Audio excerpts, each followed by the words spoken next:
nomor 10, di situ Udah dikatakan. terbalik otakku, Jum.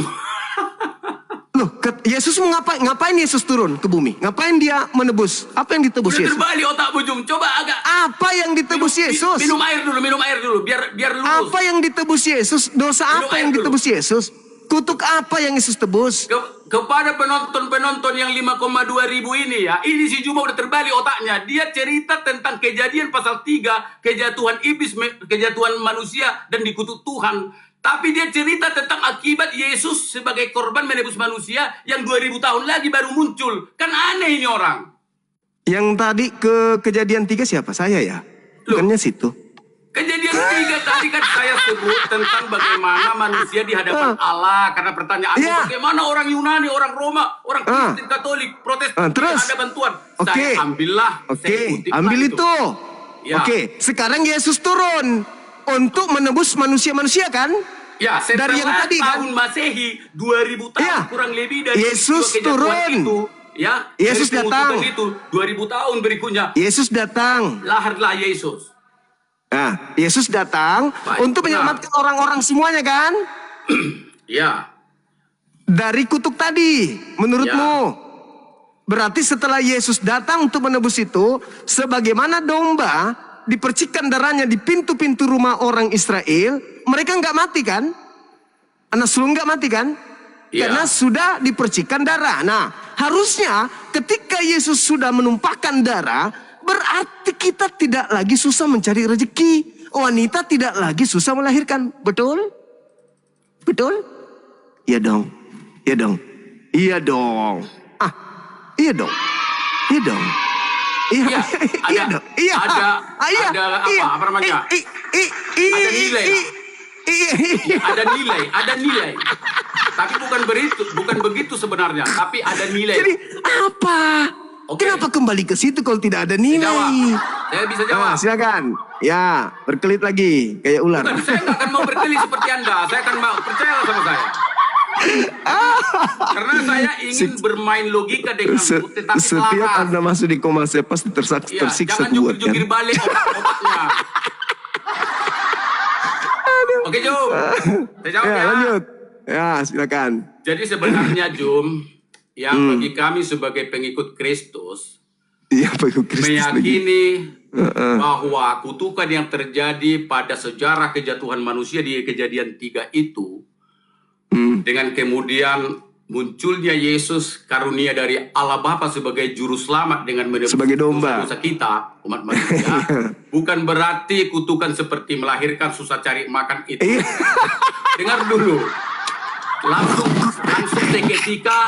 seketika berubah seperti yang Anda maksud, tapi itu berkaitan dengan berikan saya waktu menjelaskan.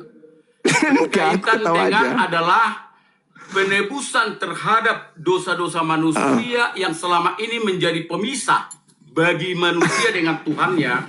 Tapi setelah ditebus dengan darah anak domba yaitu yang disimbolkan oleh Yesus Kristus itu, memulihkan kembali hubungan yang telah terputus di kejadian 3 itu tentang kejatuhan dosa itu. Jadi memulihkan kembali hubungan. Jadi ingat, yang saya tegaskan bukan saya ya. Nanti kamu bilang saya beropini. Yang ditegaskan firman Tuhan itu, yang ditegaskan oleh firman Tuhan adalah memulihkan hubungan manusia yang berdosa dengan Tuhan, ya, sehingga terciptalah hubungan, yaitu di mana ada Allah di dalam diri kita. Itulah arti Immanuel, Allah beserta kita, Allah ada di dalam diri kita. Kalau dulu sebelumnya Yesus ada, bahwa manusia itu karena udah posisinya jatuh dalam dosa, mereka itu harus selalu seperti tidak percaya diri karena mereka udah terkutuk di dalam dosa, dan mereka setiap hari-hari Sabat, hari-hari tertentu harus datang ke bait Allah, ke kemah Tuhan, membawa tekukur, membawa seekor kambing, membawa seekor lembu untuk menjadi bukti bahwa mereka pengakuan dosa karena hidup terus dalam dosa. Tapi setelah di dalam penebusan ya anak domba Allah, yaitu melalui darah Kristus, peristiwa Paskah yang kita imani hari ini, maka pada saat itulah kita sudah dipulihkan dari keadaan itu, bahwa kita sudah berdamai dengan Allah Bapa. Kita sudah berdamai. Walaupun keadaan secara fisik, misalnya ya, kalau tadi dia sumbing, ya tetap sumbing. Kalau tadi dia tetap susah cari makan, harus kita berpeluh dan keringat cari makan, ya tetap harus demikian. Tetapi hubungan kita secara roh, Aduh. kita secara roh itu sudah berhubungan langsung dengan Tuhan. Itulah yang disebut Yesus dalam Yohanes. Penyembah-penyembah akan menyembah aku dalam roh dan kebenaran. Itulah intinya. Menyembah aku lagi di print di kitabnya sendiri. Ucapan Yesus aku akan menyembah dalam roh dan kebenaran. Itulah intinya. Jadi gini saudara, dengar dulu. Ketika Tuhan itu Anda tuduh ya bahwa hubungan antara keturunan antar manusia dengan Tuhan itu terputus dengan bias daripada kemarahan Tuhan, bagaimana kemudian wanita akan tetap nafsu kepada suaminya, sakit dalam melahirkan, tanah akan memberikan makanan semak duri dan seterusnya, kemudian kita susah mencari nafkah. Itu adalah bias dari penilaian seorang Kristiani terhadap keadaan itu, bahwa Tuhan dan manusia hubungannya retak, pecah, atau jaraknya ada. Nah, ketika Yesus datang mendamaikan, anehnya Anda dengan mengatakan darah Yesus sudah menjadi pendamai, tapi kemarahan Tuhan tidak hilang. Wanita tetap saja sakit melahirkan. Tetap saja kemudian laki-laki susah payah mencari nafkah. Mana bukti? Berarti itu hanya salah arah saja. Hanya asumsi doang. Jadi inilah fakta bahwa saudara kami Kristen ini selalu salah arah dalam beragama. Yang tadi ini. Contoh ya. Ketika Tuhan mengatakan dalam Kejadian 5 nomor 2. Laki-laki perempuan dari Adam itu semuanya diberkati. Kejadian 3 dikatakan permusuhan antara iblis dengan keturunan Adam. Bukan permusuhan antara Adam dan keturunannya dengan Tuhan. Jangan dibuat-buat yang aneh-aneh gitu loh. Tuhan itu maha pengasih, maha penyayang. Tidak pernah memusuhi itu hambanya. Gak pernah. Yesus turun ke bumi tak ada hubungannya dengan apa yang diimani oleh Kristen hari ini tentang Paskah. Paskahnya Yesus dengan Paskahnya orang Kristen itu berbeda. Paskahnya orang Yahudi dengan Paskahnya orang Kristen, Paskah yang dibuat-buat. Nah, sekarang ketika kita mengambil contoh seperti Keluaran 20 atau Anda memaksakan masuk ke dalam Keluaran 12. Di sana orang Yahudi diselamatkan. Maka mereka kemudian bersyukur. Ajaibnya di Islam ini, saya bawa Islam nih supaya tidak satu arah saja. Di Islam, ketika Nabi Muhammad ke Madinah, Nabi Muhammad berpuasa di 10 Muharram. Lalu dia menemukan juga orang-orang Yahudi berpuasa. Maka Nabi Muhammad bertanya, kalian ini sebenarnya puasa apa sih? Kok bertepatan dengan hari di mana saya berpuasa, kok kamu juga berpuasa? Ternyata di dalam kitab Keluaran 12, mereka juga diajarkan pada tanggal 10 bulan ini, diambillah kemudian oleh masing-masing seekor anak domba. Ternyata di tanggal 10, di bulan yang dimaksud Bani Israel, di Keluaran 12 itu sama dengan tanggal 10 Muharram di Islam, di mana mereka, Nabi Muhammad, juga berpuasa. Namanya puasa Asyura, memperingati Nabi Musa ketika selamat dari perbudakan Mesir, dari kejaran Fir'aun. Nabi Muhammad memperingati dan disunahkan kepada umatnya juga memperingati. Berarti antara Pesah atau Paskah orang Yahudi dengan Asyura di Islam itu selaras, relevan, sama-sama memperingati kemenangan Musa dari Firaun. Sedangkan Kristen, kemenangan dari mana Kristen ini? Oh, kemenangan dari dosa-dosa. Dosa apa rupanya Kristen? Dosa yang mana? Dosa yang mana? Dosa yang dilakukan siapa? Adam. Apa hubungannya? Kenapa Yesus jadi tumbal? Apa hubungangannya? Tidak ada hubungannya Yesus. Silakan aja Jum, Anda berpendapat ya, tidak ada hubungannya. Apapun, ya nah, kan? Sekarang, tunggu. Ini baru tembok pertama yang tidak bisa Anda tembus. Tembok kedua, kematian Yesus itu tidak ada. Yesus yang adalah nabi, yang adalah rasul kepada kaumnya Bani Israel, itu tidak mati di salib. Dengan konsep yang Anda bangun hari ini, itu batal. Dengan demikian, kematian Yesus pun batal. Yang mati adalah orang yang menggantikan dia.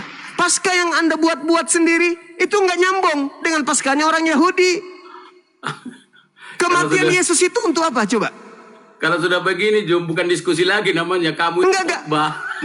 Bukan. Kematian Yesus itu, coba. Kematian Yesus itu siapa yang ngajarin? Anehnya Sebagaimana bahkan iman orang lain gitu loh. Jadi bukan. juga. Sebagaimana perintah Tuhan di dalam Keluaran 20 terhadap Musa.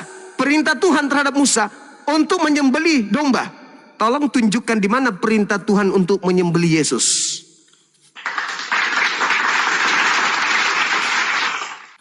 Mana? Yang mengatakan sama Juma ada perintah mengatakan menyembelih Yesus siapa? Sebagaimana Paskahnya orang Yahudi, Nabi Musa disuruh menyembelih domba. Sebagaimana Kristen cocokologi, Yesus adalah domba. Jangan tunjukkan perintah. Justru Anda yang mencocokologi kalau begini tipemu. Tunjukkan di mana perintah Masa kami Elohim. disuruh mencocokologi? Tunjukkan di mana Kami kemudian hanya mengatakan Elohim. apa yang ada di firman Tuhan. Di mana Elohim meminta untuk membunuh Yesus demi dosa dunia itu di mana? Karena begitu besar kasih Allah akan dunia ini sehingga ia mengaruniakan anaknya yang tunggal supaya Untuk barang siapa yang percaya padanya akan diselamatkan. Itulah Percaya kan? Bukan ditumbalkan, perintahnya. tapi Yohanes dipercaya. 3 ayat 16. Dipercaya atau ditumbal? Kami kan mengatakan firman Tuhan. Iya, dipercaya atau ditumbalkan. Proses penyaliban atau ditumbalkan atau apalah istilah bagimu, yang pasti dia wafat di kayu salib dan tumpah darahnya saat dilakukan siksaan oleh pihak-pihak raja-raja Kaisar Romawi, prajurit-prajurit Romawi kala itu, dan menyebabkan darahnya tumpah dan kemudian dia mati, lalu kemudian diturunkan dari salib, lalu dia dikuburkan ke dalam kubur, dan sampai 3 hari 3 malam lalu dia bangkit. Nah, sekarang mana informasi dari Elohim untuk perintah membunuh Yesus? Tunjukkan. Kami sebagai umat Kristen tidak pernah mengatakan ada perintah Allah menyuruh untuk menyembelih Yesus. Tidak pernah. Berarti nggak ada. Tadi yang saya bacakan sama berarti Juma, tidak ada. Yang ada di dalam Lukas dikatakan inilah anak domba, inilah dalam akan menebus umat manusia, umat dosa dari. Jadi nggak ada dari Elohim, nggak ada. Nggak ada dari Elohim. Tidak ada bahasa dari Elohim seperti yang ada.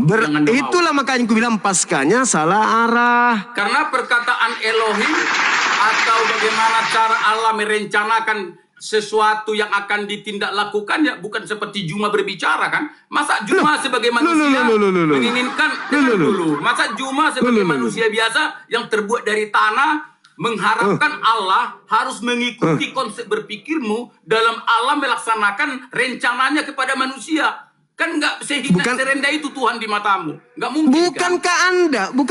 Bukankah Anda yang membuatnya? Saya tidak, Anda yang membuatnya sehingga Yesus harus menjadi tumbal dosa-dosa kalian. Juma tadi bilang. Anda yang membuatnya, bukan saya. Karena Juma tadi Keluaran di mana Allah memerintahkan kan begitu untuk disembelih Yesus kan begitu ya. Padahal kami tidak pernah Alkitab tidak pernah ada menulis seperti demikian. Berarti dasar pijakan Anda itu apa? Dasar pijakannya adalah janji firman Tuhan yang ada di dalam Alkitab yang mengatakan bahwa Yesuslah ya domba Allah yang akan menebus dosa manusia. Baru 1 Korintus 3 itu siapa? Tadi. Siapa yang mengatakan itu? Ya firman Tuhan yang kami yakini. Siapa? Tuhan yang mana? Jadi kalau sudah pertanyaan Juma begini, itu namanya sudah nggak nyambung. Ya enggak, Tuhan yang mana kan cuma satu Tuhan yang benar itu. Tuhannya Yahudi. Jadi gini, kalau kamu katakan Tuhannya Yahudi enggak? Bagi kami Tuhan itu kalau di dalam perjanjian Kurios, ya. Iya, siapa Tuhan yang mengatakan itu? Tuhan yang maha kuasa. Siapa? Berarti Tuhannya Yahudi kan? Tuhan Allah Bapa di surga yang mengambil rupa menjadi itu mana dalilnya? Coba tunjukkan. Rupa menjadi manusia. Tunjukkan di mana Tuhannya Yahudi mengatakan itu, silakan. Tuhannya Yahudi. Iya dong. Maksudnya kan Tuhan yang punya ini kira-kira tujuanmu apakah harus Yahweh sesuai yang Iya dong. Lalu siapa? Jadi, saya tanya dulu Juma. Juma ini kan bagi saya begini, Juma tahu nggak bahwa kalimat kurios penyebutan kepada Tuhan dalam perjanjian baru, ya bahasa Yunani koine itu, tahu nggak itu penerjemahan dari mana? Terjemahan dari bahasa apa itu? Kurios, tahu nggak? Yunani. Dari situ aja Juma tidak paham. Jadi kurios itu apa? Oke, baiklah. Beginilah kalau diskusi baru enak. Ketika tidak tahu, nanya. Jangan sok tahu. Ya, silakan. Yunani kurios itu bahasa apa? Jadi bahasa kurios yang kalau dalam bahasa Yunani koine itu diterjemahkan dari bahasa asli di dalam perjanjian lama Septuaginta yang berkata theos. Theos sama dengan YHWH atau disebut istilah seringnya adalah Yahweh. Ya. Coba. Yahweh, penyebutan Yahweh atau theos itu dari Septuaginta diterjemahkan ke dalam perjanjian baru dalam bahasa Yunani koide itu merujuk kepada penguasa, makanya sering juga disebut Tuhan. Atau bahasa Inggrisnya di mana itu? Di mana tertulis? Disebut Lord. Di mana tertulis bahwa orang-orang Yahudi menyebut Tuhan mereka dengan sebutan Theos, itu di mana tertulis? Itu kan orang-orang Yunani Romawi yang mencocok-cocokkan itu. Artinya gini, Jum, kalau Juma kemudian lalu terus merasa secara karakter berpikir yang a priori setiap perkataan orang bagimu adalah salah, maka sesungguhnya diskusimu adalah diskusi yang kosong dan hanya ingin mendapatkan follower atau give atau apa, hanya itulah tujuanmu. Kenapa giliran Anda tersanggup lantas menuduh saya? Tidak. Di mana orang Yahudi? Di mana orang Yahudi menyebut Elohim dengan sebutan Theos itu di mana? Itu kan sanggahan kalian aja. Di mana? Sanggahan itu firman Tuhan yang kami yakini loh. Bagaimana? Di mana Tuhannya orang Yahudi berfirman begitu? Di mana? Yang mana maksudmu di mana? Yang mana satu? Iya. Yesus harus menjadi penebus dosa, manusia menjadi penebus dosa. Di mana Elohim mengatakan itu? Yesus harus penebus dosa. Jadi arti dari Yohanes 1:1, Yohanes 1:14 bagimu apa artinya? Maknanya? Itu adalah Tuhan berfirman kepada Roh Kudus agar Roh Kudus sampaikan firman-Nya ke seorang perawan wanita perawan bernama Maria, agar dia hamil tanpa laki. Maka Yohanes 1 ayat 1, Yohanes 1 ayat 14. Jangan lari kemana-mana, Job. Iya, sabar dulu. Makanya wawasan itu harus yang kuat. Yang saya tanyakan menurutmu Yohanes, kan kita Yohanes 1 nomor 1 itu kan firman Tuhan yang adalah Tuhan itu sendiri menyampaikan kepada Roh Kudus agar Roh Kudusnya memberitakan kepada Maria agar dia hamil, sehingga firman yang datang dari Roh Kudus ini menjadi benar-benar fakta hamil dan melahirkan seorang anak yang adalah daging manusia. Sesederhana itu kamu nggak menyampaikan sesuatu. Ya Allah ya Karim. Jadi saya bacakan sama kamu Yohanes ya, tolong dengar sedikit. Silakan. Biar tidak menjadi penyesatan. Ya, kusiksa lagi kau di sini. Ya, kamu boleh tidak percaya, itu hakmu, tapi jangan menyesatkan. Saya percaya dan akan tersiksa lagi Anda saat ini. Bukan soal tersiksa. Jadi jangan menyesatkan. Kamu justru merangkai. Bukan menyesatkan. Dengar, kasih saya waktu dong. Ya. Kamu justru merangkai jawaban yang justru semuanya tidak benar alias menyesatkan. Maka saya akan luruskan melalui yang benar. Begini, dengarkan. Firman yang telah menjadi manusia itu perikop. Di dalam Yohanes 1 ayat 1 demikian. Pada mulanya adalah firman. Firman itu bersama-sama dengan Allah. Dan firman itu adalah Allah. Udah strict ya, tidak perlu ditafsirkan. Itu bahasa Indonesia yang sempurna.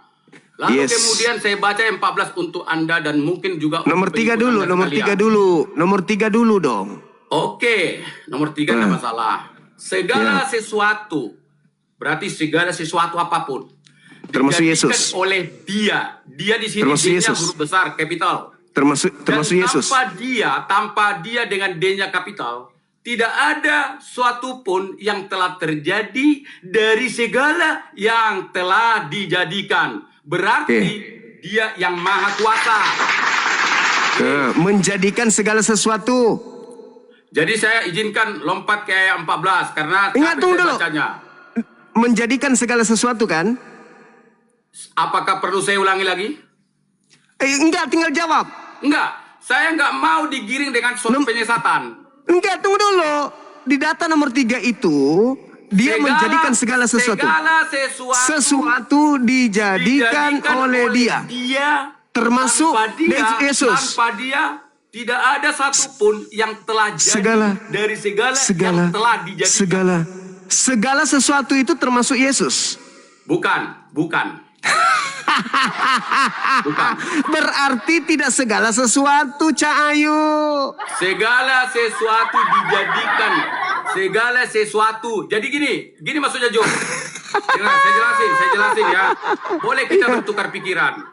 Maksud saya, ini kan bahasa Indonesia, Jum. Kecuali bahasa Arab atau bahasa Yunani boleh kita berbeda paham. Ini kan bahasa Indonesia sangat sempurna. Jadi bolehlah kita berdiskusi tentang ayat yang satu ini. Karena bahasa Indonesia, kalau kau masih tetap salah atau saya tetap salah, saya yang keliru kan gitu. Oke, begitu ya. Saya ulangi ya. Kita pelan-pelan aja. Segala, dimulai kalimatnya segala sesuatu. Berarti sesuatu itu adalah yang dijadikan, kan gitu ya. Segala sesuatu dijadikan, makin jelas ya bahwa sesuatu itu yang dijadikan. Segala sesuatu dijadikan oleh dia. Dia ini itulah yang di ayat 1. Firman Tuhan dan firman itu Yesusnya itu. Allah itu adalah firman dan firman itu menjadi Allah, itulah dia. Yesusnya itu. Dan tunggu sebentar, saya jelaskan dulu nih, saya selesaikan dulu. Dan dia di situ Yesus atau bukan? Dan tanpa dia, tanpa firman yang menjadi Allah itu, tidak ada suatu pun ya yang telah jadi dari segala yang telah dijadikan. Itu jelas ya, jelas. Jadi sesuatu itu adalah yang dijadikan. Sudah ada Yesus di situ. Penjadinya, kreatornya itu penciptanya siapa? Dia. Dia ini merujuk kepada pasal 1 ayat 1. Pada mulanya adalah firman, firman itu adalah bersama-sama dengan Allah, dan firman itu adalah Allah. Itu adalah Yesus yang telah menjadi daging dari manusia di ayat berikutnya. Di ayat berikutnya. Kok Yesus ada di situ? Izinkan saya membaca ayat 14 biar diskusi kita sehat. Silakan. Ayat 14 demikian firman Tuhan. Firman ini yang di ayat 1 ya. Firman itu telah menjadi manusia dan diam di antara kita karena memang turun ke dunia dia di antara manusia. Dan kita telah melihat kemuliaannya. Berarti berbicara keilahian.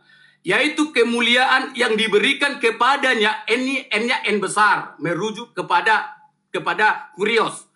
Kepadanya sebagai anak tunggal Bapa. Penuh kasih karunia dan kebenaran. Sangat sempurna. Oke, saya kira Jom. Kita sudah cukup lama. Tunggu dulu. Waktu, dan semoga perdiskusian kita ini membawa manfaat yang baik. Dan saya berdoa selalu Abang Juma selalu sehat. Karena bagi saya sebagai orang Kristen, Juma adalah pastinya bermanfaat.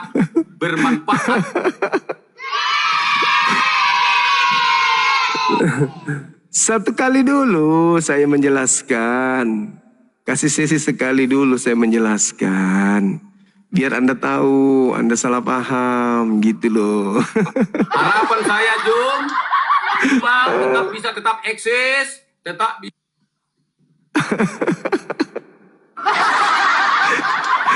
jangan dulu pergi. Saya berdoa kepada Tuhan. Jangan dulu pergi. Makin hari makin cerdas, ya kan? Di sini dulu. Tapi hanya itu. Jangan pergi dulu. Yuk, kita coba yang agak sehat dan fair. Jangan pergi dulu. Ya udahlah. Udah, thank you.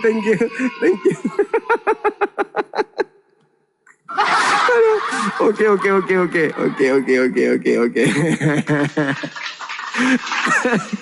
Aduh, saudara kita ini Allahu Akbar.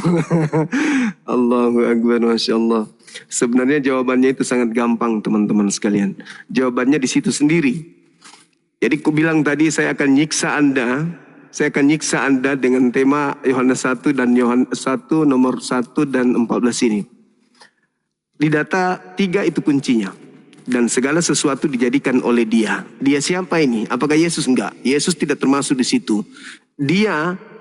Yesus di situ adalah segala sesuatunya. Segala sesuatu masuk dalamnya adalah Yesus. Maka Yesuslah yang diciptakan oleh firman tersebut. Apa buktinya? Sabar dulu bang, 1 menit. Apa buktinya? Nih kita uji. Ketika Allah bersama dengan firman, kalam, sifat. Pada mulanya firman bersama dengan sifatnya. Pada mulanya Allah bersama dengan sifatnya. Tidak pernah berubah sifat itu. Sifat kalam itu sifat berkata-kata yang dimiliki oleh Allah. Dengan sifat berkata-kata itulah Allah menjadikan segala sesuatu. Innama amruhu idza arada syai'an ayyakula lahu kun fayakun. Sama seperti Mazmur 33 nomor 9, Yesaya 55 nomor 11. Hanya berkata jadi, berkata ada, berkata itu yang terjadi. Nah, apakah kemudian pada saat Allah bersama dengan sifat kalamnya memiliki satu kehendak atau dua kehendak? Jawabannya satu kehendak. Orang Kristen pasti mau mengaku itu. Bahwa Tuhan itu hanya ada satu kehendak. Tidak mungkin dalam diri Tuhan ada dua kehendak. Ketika Tuhan ada dua kehendak, yang Tuhan mengatakan satu, aku ingin menjadikan bumi bagian timur hujan hari ini. Yang satu bilang, jangan dong, jangan. Kenapa? Di situ banyak orang lagi melahirkan. Jangan ya. Tidak mungkin itu terjadi kalau dua kehendak kan akan bertentangan. Tuhan itu hanya satu kehendak. Nah, coba Anda lihat dalam Yohanes 8 nomor 42. Itu kuncinya. Apa kata Yesus? Aku keluar dari Bapa, aku datang dari Bapa, aku keluar dari Bapa, dan aku datang bukan atas kehendakku sendiri. Jedar. Jadi kesalahan fatal yang dilakukan oleh saudara kita Kristen, khususnya yang tadi, ketika dia mengatakan Bapa menjadi manusia. No. Kalau Bapa menjadi manusia, tanya Yesus, sini, kamu jadi manusia itu kehendakmu sendiri atau bukan? Bukan. Aku tercipta tiba-tiba saja jadi laki-laki, lahir dari seorang wanita bernama ini, di tahun sekian, itu bukan atas kehendakku. Tiba-tiba saja aku disuruh turun ke bumi, diciptakan di bumi untuk menjadi seorang nabi dan rasul. Bukan kehendakku. Aku menjadi manusia bukan atas kehendakku. Andai saja Yesus itu adalah Elohim atau adalah Allah itu sendiri, maka dia mengatakan, aku datang menjadi manusia atas kehendakku sendiri. Itu baru dia Tuhan itu sendiri. Tapi ternyata mohon maaf, aku datang bukan atas kehendakku sendiri. Dengan demikian Anda salah memahami tentang Yohanes 1 yang memang hanyalah filsafat himne Platonius. Oke, saudaraku yang tadi datang lagi besok, insya Allah saya akan menyiksa Anda lagi.